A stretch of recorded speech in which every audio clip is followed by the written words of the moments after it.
Hello বন্ধুরা, সবাইকে good morning জানিয়ে আর একটা ব্লগ দেখুন। কাজ আর শেষ হচ্ছে না, বোতল পরিষ্কার করতে শুরু করে দিলাম। দেখুন বোতলগুলো কয়েকদিন ধরে ভাবছি একটু পরিষ্কার করব, তাও ঠিক সময় হচ্ছে না। আজকে লেগে পড়েছি বোতল পরিষ্কার করতে।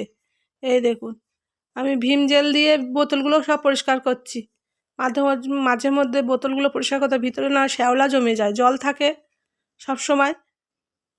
তাই দেখুন আমি সব কিছু নিয়েই বসে পড়েছি আজকে।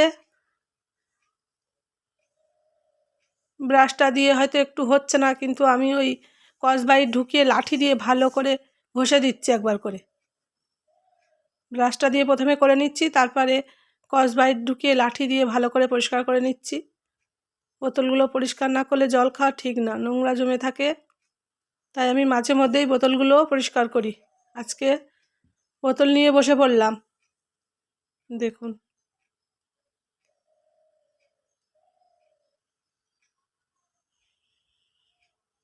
এই যে এই ভিম জেলটা দিয়ে আর এই ব্রাশটা দিয়ে আমি পরিষ্কার করছি। দেখুন আমার হয়ে গেছে ধুয়ে, এবার সব উল্টে রেখে দিচ্ছি, জলগুলো ঝরে যাক, তারপর বোতলে জল ভর্তি করব। পরিষ্কার করে ধোয়া সব হয়ে গেছে, ধুয়ে নিয়ে চলে এসেছি। আপনাদের সঙ্গে একটু শেয়ার করছি দেখুন। তারপরে অফিস ঘরের দিকে কুকুরের বাচ্চা করেছে, একটু যাব দেখতে। কালকে দেখলাম, হঠাৎ দেখছি, কিন্তু আমাদের কুকুর না। এই দেখুন সব কমপ্লিট হয়ে গেল। এই দেখুন রাস্তার কুকুর, দেখুন